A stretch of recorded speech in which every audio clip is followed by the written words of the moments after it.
Hello everyone. आज हम लोग देखेंगे करंट अफेयर मॉक टेस्ट का सेट नंबर 16 जो कि बिहार दरोगा 1799 पोस्ट बीपीएससी एईडीओ बीएसएससी सीजीएल या किसी भी स्टेट पीसीएस के लिए लाइक बीपीएससी 72 या यूपी पीसीएस प्रीलिम्स 2026 के लिए इम्पोर्टेंट है। तो आते हैं पहले क्वेश्चन पे। और हाँ, चैनल को सब्सक्राइब जरूर कर ले। दक्षिण एशिया में संयुक्त राष्ट्र जल सम्मेलन में शामिल होने वाला पहला देश कौन सा बन गया है? मैं यहाँ पे ऑप्शन नहीं पढ़ूंगा, सीधे आंसर बताते हुए चलूंगा। तो गिवन ऑप्शन में ऑप्शन सी आपका यहाँ पे सही आंसर हो जाएगा, बांग्लादेश। दक्षिण एशिया में संयुक्त राष्ट्र जल सम्मेलन में शामिल होने वाला पहला देश कौन सा बन गया है? तो ऑप्शन सी आपका यहाँ पे सही आंसर होगा, बांग्लादेश।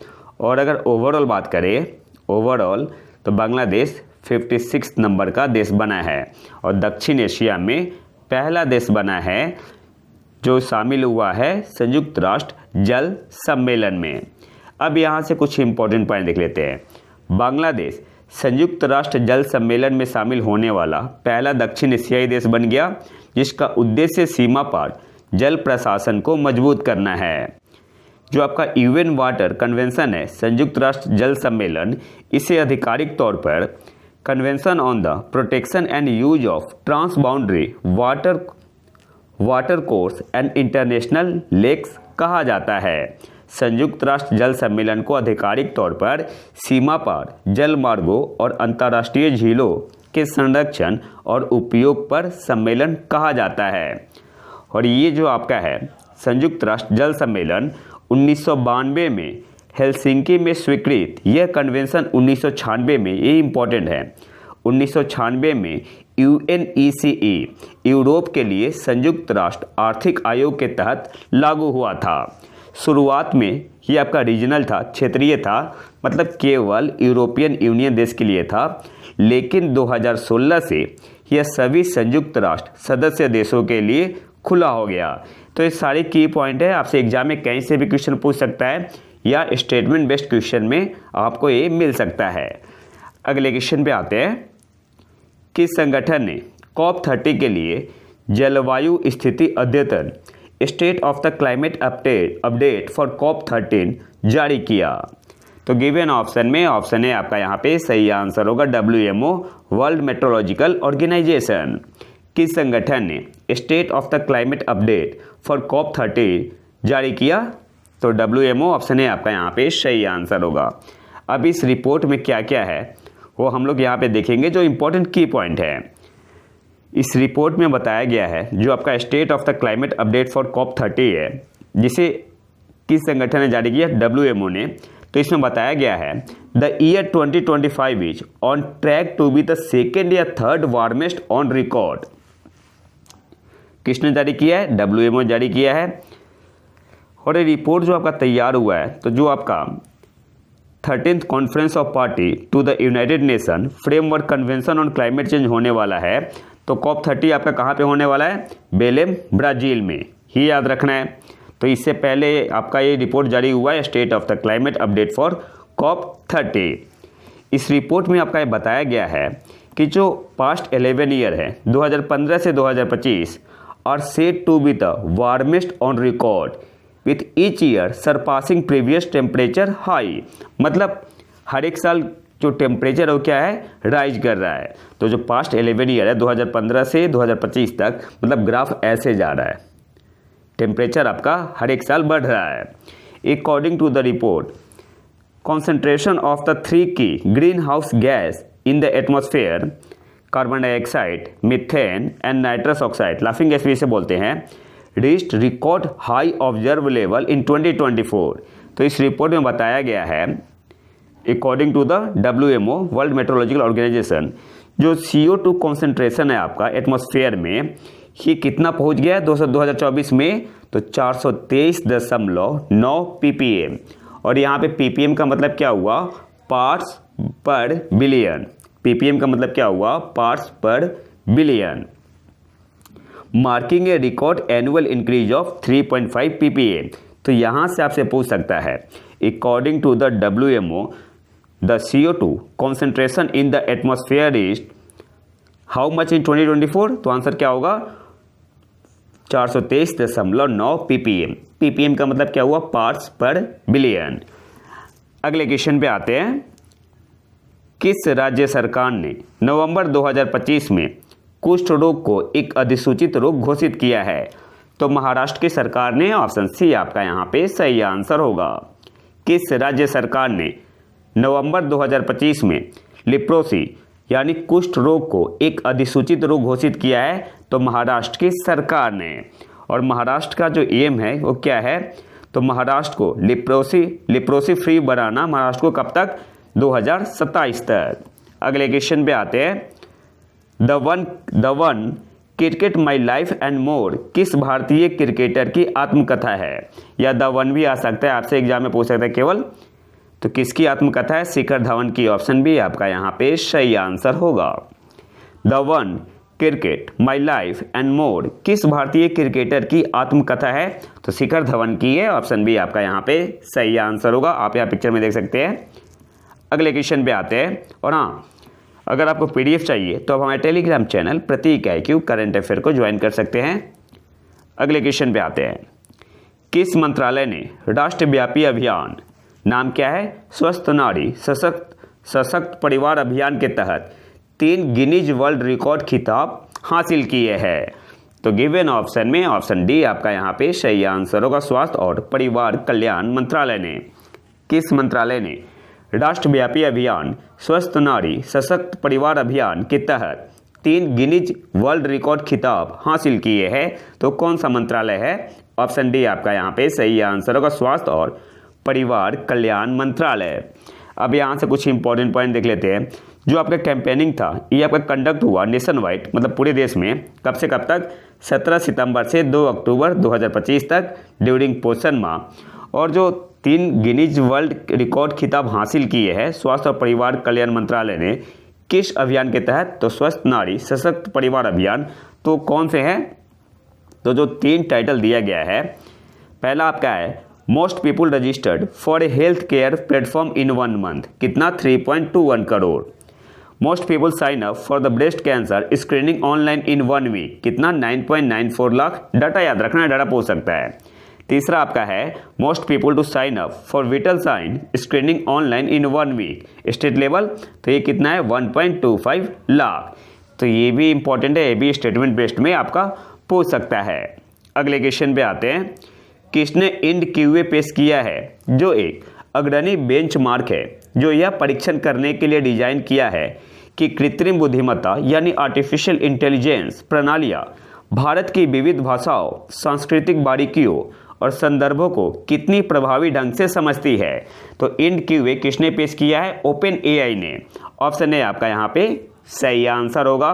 और यहाँ पे इंड क्यूए का मतलब क्या हुआ, इंडियन क्वेश्चन आंसरिंग, तो ये भी याद रखना है, ये भी पूछ सकते हैं कि यहाँ पे इंड क्यूए का मतलब क्या है और किसने पेश किया है, तो ओपन AI ने।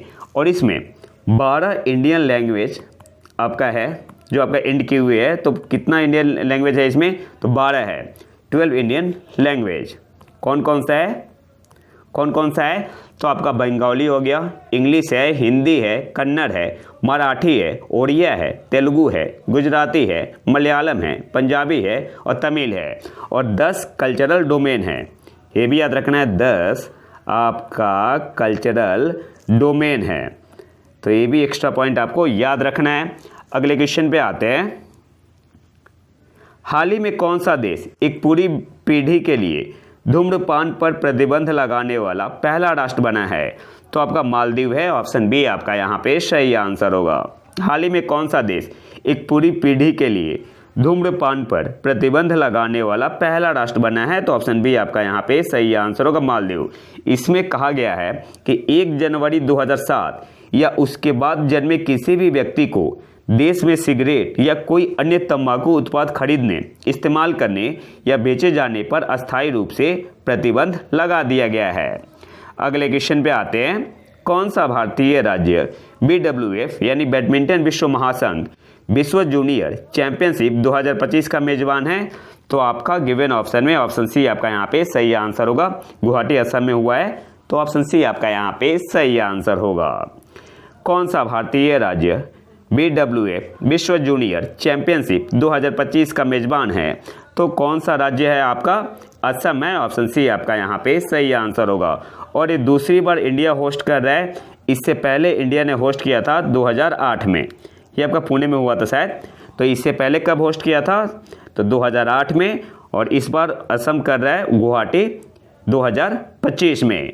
अब यहाँ से इम्पोर्टेंट पॉइंट आपको क्या याद रखना है? तो सबसे इम्पोर्टेंट पॉइंट है, तो भारत की तानवी शर्मा जो है, इन्होंने सिल्वर मेडल जीता है, यानी रजत पदक जीता है। ये सबसे इम्पोर्टेंट है और ये बहुत बड़ी उपलब्धि है। सिल्वर मेडल किसने जीता है? तो भारत की तानवी शर्मा ने गर्ल्स सिंगल में।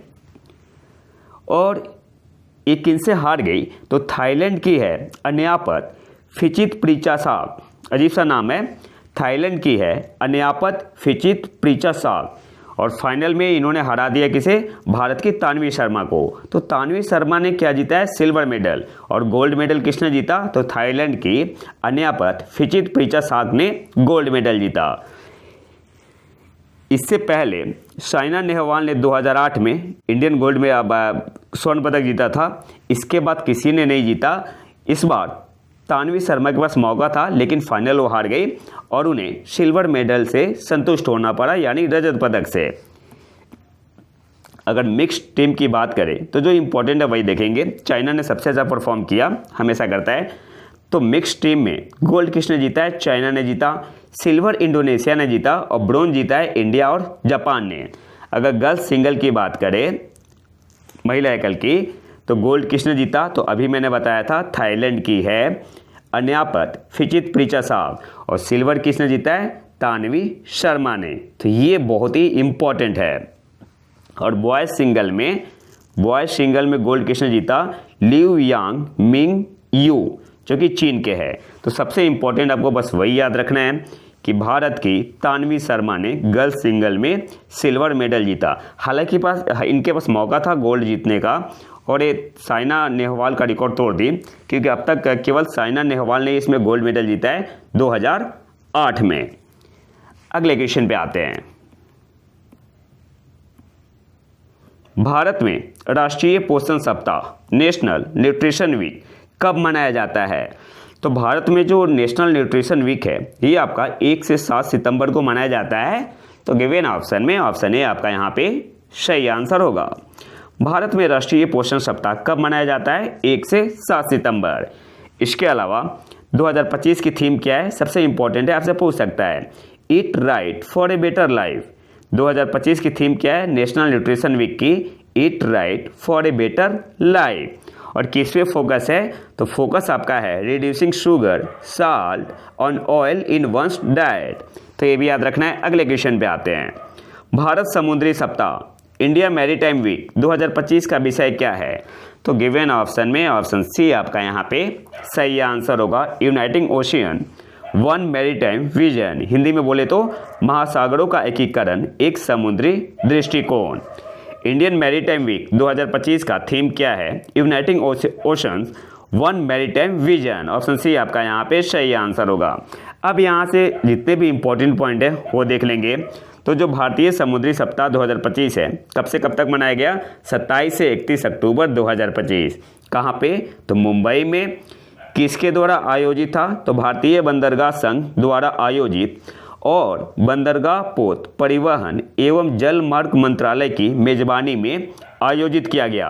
और इस कार्यक्रम का उद्घाटन किसने किया? तो केंद्रीय गृह एवं सहकारिता मंत्री ने किया। कौन है? अमित शाह है। और थीम क्या था? महासागरों का एकीकरण, एक समुद्री दृष्टिकोण। समुद्री उत्कृष्टता उपलब्धि पुरस्कार मैरीटाइम एक्सेलेंस अचीवर अवार्ड्स 2025 में दीनदयाल बंदरगाह प्राधिकरण गुजरात को स्थिरता और नवाचार के लिए तथा पारादीप बंदरगाह प्राधिकरण ओडिशा को सर्वश्रेष्ठ प्रदर्शन पुरस्कार के लिए मान्यता दी गई। सरकार ने भारत की वैश्विक समुद्री प्रतिस्पर्धात्मकता बढ़ाने के लिए 437 नए जहाज ऑर्डर करने के लिए 2.2 लाख करोड़ रुपए की निवेश योजना की घोषणा की। तो ये इंपॉर्टेंट है, ये आपका काफ़ी न्यूज में बना हुआ था, तो इस पॉइंट को आपको याद रखना है। अमित शाह ने कहा कि भारत की मैरीटाइम स्ट्रेंथ और स्ट्रेटेजिक लोकेशन इस बात से पता चलती है कि हमारा जो कोस्ट लाइन है, समुद्र तट 11,000 किलोमीटर से भी अधिक लंबी है।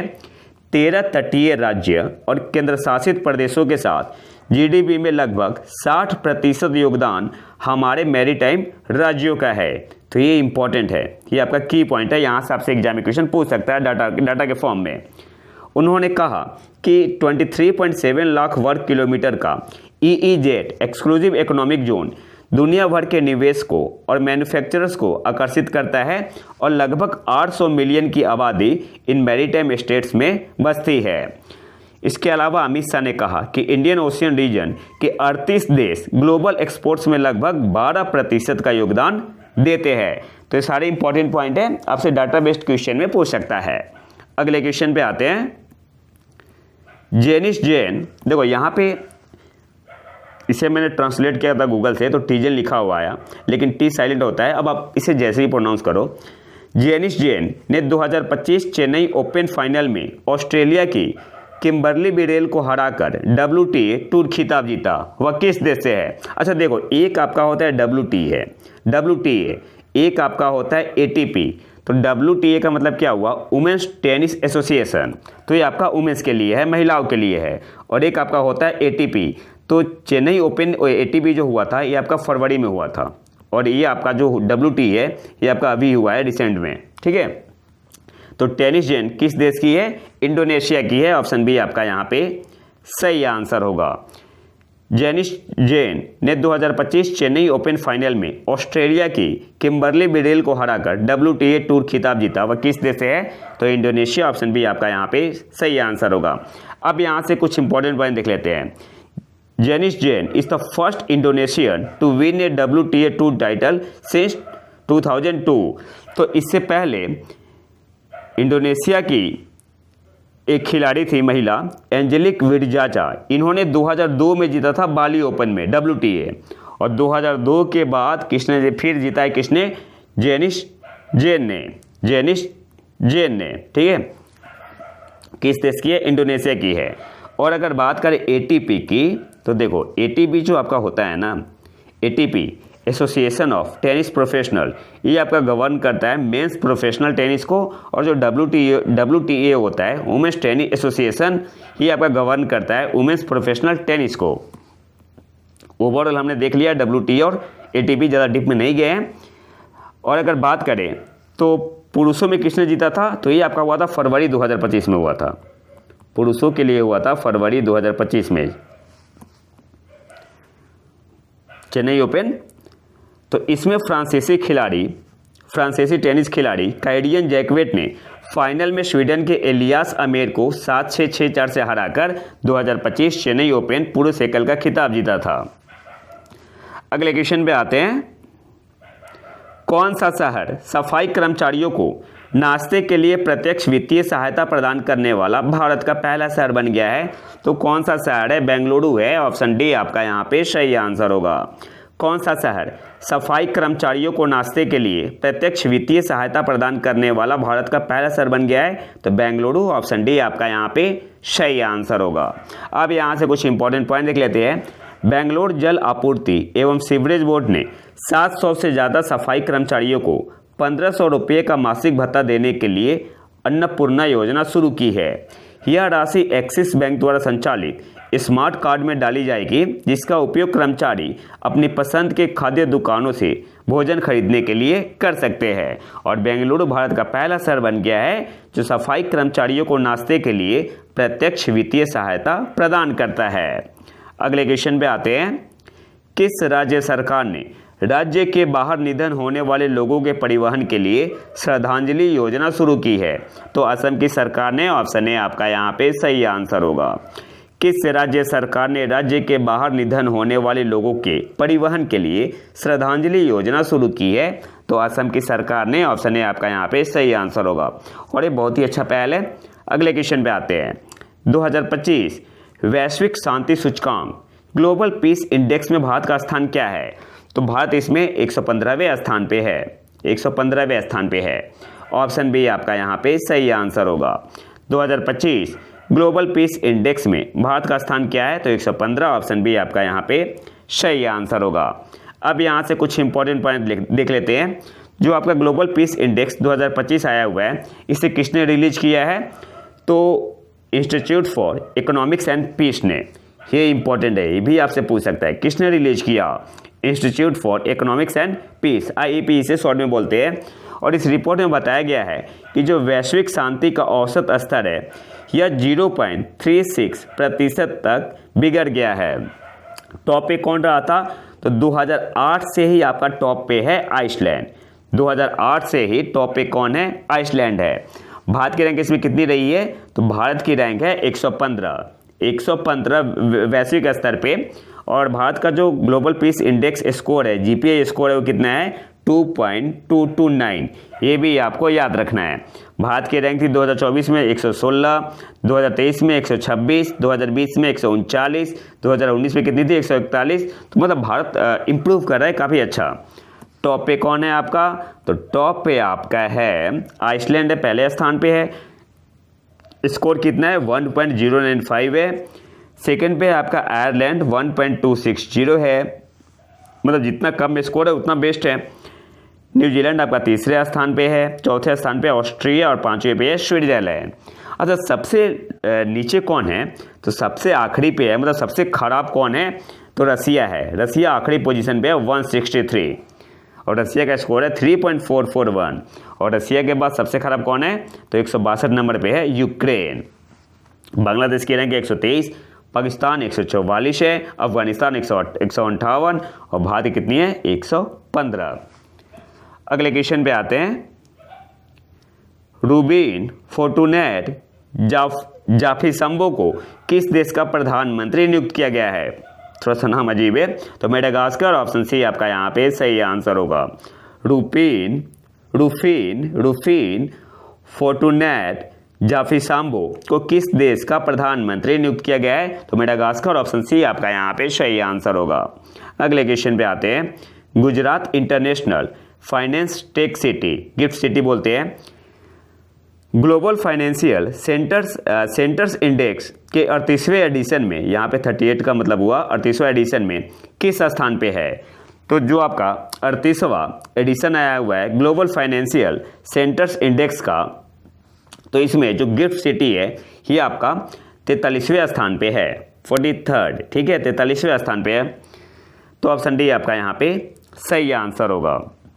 और फिनटेक इंडेक्स में देखा जाए तो 5 पोजीशन इंप्रूव हुआ है, 40 से 35वें स्थान पे आ गया है। लेकिन इंपॉर्टेंट आपका यही है, Gujarat international finance tech city यानी गिफ्ट सिटी, जो आपका 38वां एडिशन आया हुआ है global financial centres index ranking, तो इसमें गिफ्ट सिटी कौन से स्थान पे है? 43वें स्थान पे है।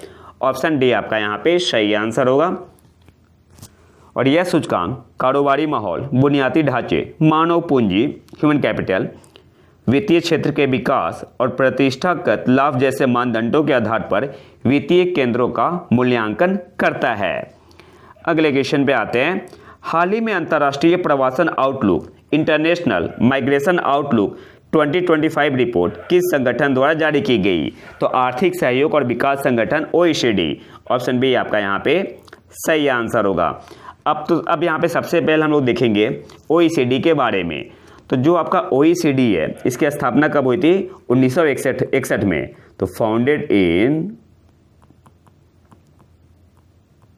1961, ठीक है। कौन सी ईयर में इसकी स्थापना हुई थी? 1961 में। मेंबर कंट्री कितने हैं इसमें OECD में? मेंबर कंट्री मतलब सदस्य देश 38। कौन कौन से देश हैं? तो आप पूरे देश का तो नाम याद नहीं रख सकते, जैसे आपका ऑस्ट्रेलिया इसमें है, UK है, जापान है, USA है, इजराइल है, न्यूजीलैंड है, तो ये सब OECD में आते हैं। मेंबर कंट्री कितने हैं? 38। भारत आपका इसमें की पार्टनर है। अब इस रिपोर्ट में जो इम्पोर्टेंट पॉइंट है वो हम लोग यहाँ पे देखेंगे। अच्छा, हेडक्वार्टर कहाँ पे है? OECD का हेडक्वार्टर आपका पेरिस में है, पेरिस में है। अब जो इम्पोर्टेंट पॉइंट है हम लोग इसे यहाँ पे कवर करेंगे और सारे इम्पोर्टेंट पॉइंट है। तो इस रिपोर्ट में बताया गया है कि 2.8 मिलियन पीपुल OECD नेशन के नागरिक हुए हैं 2023 में। याद क्या रखना है? 2.8 मिलियन लोग OECD नेशन के नागरिक बने हैं, जिसमें भारत का शेयर सबसे ज़्यादा है। इसके बाद है फिलिपिनो 1.32 लाख, और फिर आता है चाइना 92,400।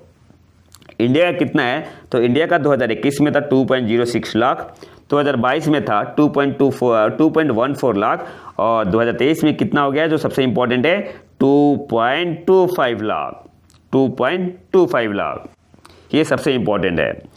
जो माइग्रेशन हुआ है इंडिया से कहाँ पे, जो OECD कंट्री में है, ये आपका 8% इंक्रीज हुआ है 2023 में। और कितने गए हैं, तो 6 लाख इंडियन सिटीजन मूव किए हैं OECD कंट्री में, मूविंग एब्रॉड, किसके लिए, फॉर वर्क, स्टडी या फैमिली रीयूनिफिकेशन के लिए। तो कितना रोज हुआ है, तो 8% रोज हुआ है आपका 2023 में। क्या रोज हुआ है, तो migration from India to OECD country. सबसे ज़्यादा यूके में गए हैं, हर एक 4 माइग्रेंट में आपका यूके गए हुए हैं, अप्रॉक्स 1.44 लाख। Many under the health and care worker visa route, जिसमें आपका इंक्लूड है 39,000 प्राइमरी एप्लीकेंट्स और 57,000 डिपेंडेंट्स। इसके बाद यूके के बाद कनाडा ने रिसीव किया है 1.4 लाख इंडियन, और यूके ने 1.44 लाख। और ये प्रीवियस ईयर से यानी 2022 से कितना इंक्रीज हुआ है, 18% जंप है। लेकिन यूएसए की अगर बात करें तो माइग्रेशन जो हुआ है अमेरिका में, यूएसए में, ये आपका डिक्रीज हुआ है 2022 से। कितना डिक्रीज हुआ है, 45%। और कितना है डाटा, 68,000। तो यूएसए की तरफ रुझान कम है अब। और अगर बात करें चाइना की, तो चाइना का जो माइग्रेशन है टू OECD नेशन, ये आपका कितना पहुंच गया है, 3.7 लाख, 3.7 लाख। और सबसे ज़्यादा यूएस गए हुए हैं 57,000। फिर आपका साउथ कोरिया में 53,000, और फिर आपका जापान में है कितना, 35,000। तो चाइना का भी आपसे हो सकता है पूछ ले, लेकिन सबसे इंपॉर्टेंट इंडिया का है। तो एक एक डाटा आपको याद रखना है, आप इसका स्क्रीनशॉट भी ले सकते हैं। अगले क्वेश्चन पे आते हैं। वैश्विक शांति प्रार्थना महोत्सव ग्लोबल पीस प्रेयर फेस्टिवल 2025 का मेजबान कौन सा देश है, तो आपका भूटान है। ऑप्शन ए आपका यहाँ पे सही आंसर होगा। अच्छा, अब यहाँ से इंपॉर्टेंट बात देख लेते हैं।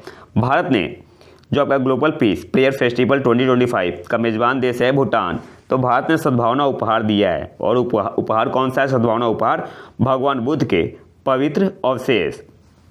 और जो आपका ये वैश्विक शांति प्रार्थना महोत्सव है, यह 16 दिवसीय है, तो ये भी याद रखना है। एक एक पॉइंट आपको याद रखना है, 16 दिवसीय है। और ये जो भगवान बुद्ध के पवित्र अवशेष गए हुए हैं, तो यह 18 नवंबर तक भूटान में रहेंगे। उसके बाद भारत लौट जाएंगे, मतलब फिर से वापस भारत लाया जाएगा, और 18 नवंबर तक भूटान रहेगा। मोदी जी भी गए हुए हैं भूटान में। और अगले क्वेश्चन पे आते हैं। संयुक्त राष्ट्र अंतर्राष्ट्रीय ग्रामीण महिला दिवस international day of rural women हर साल किस दिन मनाया जाता है, 15 अक्टूबर को। ऑप्शन सी आपका यहाँ पे सही आंसर होगा। संयुक्त राष्ट्र अंतर्राष्ट्रीय ग्रामीण महिला दिवस हर साल किस दिन मनाया जाता है, 15 अक्टूबर। अब यहाँ से कुछ इंपॉर्टेंट पॉइंट देख लेते हैं। जो पहला इंटरनेशनल डे, ये इंपॉर्टेंट है, जो पहला international day of rural women मनाया गया, कब मनाया गया, 15 अक्टूबर 2008, मतलब 2008 में। और यह कृषि और ग्रामीण विकास को बढ़ाने, खाद्य सुरक्षा में सुधार लाने और ग्रामीण गरीबी उन्मूलन में स्वदेशी महिलाओं सहित ग्रामीण महिलाओं की महत्वपूर्ण भूमिका और योगदान को मान्यता देता है। और 2025 की थीम क्या है, the rise of rural women, the rise of rural women building resilient futures with Beijing +30। तो ये थीम भी आपसे हो सकता है स्टेटमेंट बेस्ड क्वेश्चन में पूछ ले, डायरेक्ट तो नहीं पूछेगा, लेकिन जो स्टेटमेंट बेस्ड क्वेश्चन होते हैं वहाँ पे पूछ सकता है। अगले क्वेश्चन पे आते हैं, जो कि आखिरी क्वेश्चन है। न्यूनतम समर्थन मूल्य योजना के तहत निर्बाध यानी सीमलेस कपास खरीद की सुविधा के लिए लॉन्च किए गए ऐप का नाम क्या है, तो कपास किसान ऐप। कपास किसान ऐप किसने डेवलप किया है, कॉटन कॉर्पोरेशन ऑफ इंडिया ने। तो ऑप्शन बी आपका यहाँ पे सही आंसर होगा। तो ये तो था हमारा आज का लेक्चर। अगर आपको इसका PDF चाहिए तो अब हमारे टेलीग्राम चैनल प्रतीक IQ करंट अफेयर को ज्वाइन कर सकते हैं। यहाँ पे आपको कंप्लीट PDF मिल जाएगा। और अगर वीडियो पसंद आए तो लाइक करें और चैनल को सब्सक्राइब जरूर कर ले, मिलते हैं नए वीडियो में नए टॉपिक के साथ, तब तक के लिए नमस्कार, जय हिंद।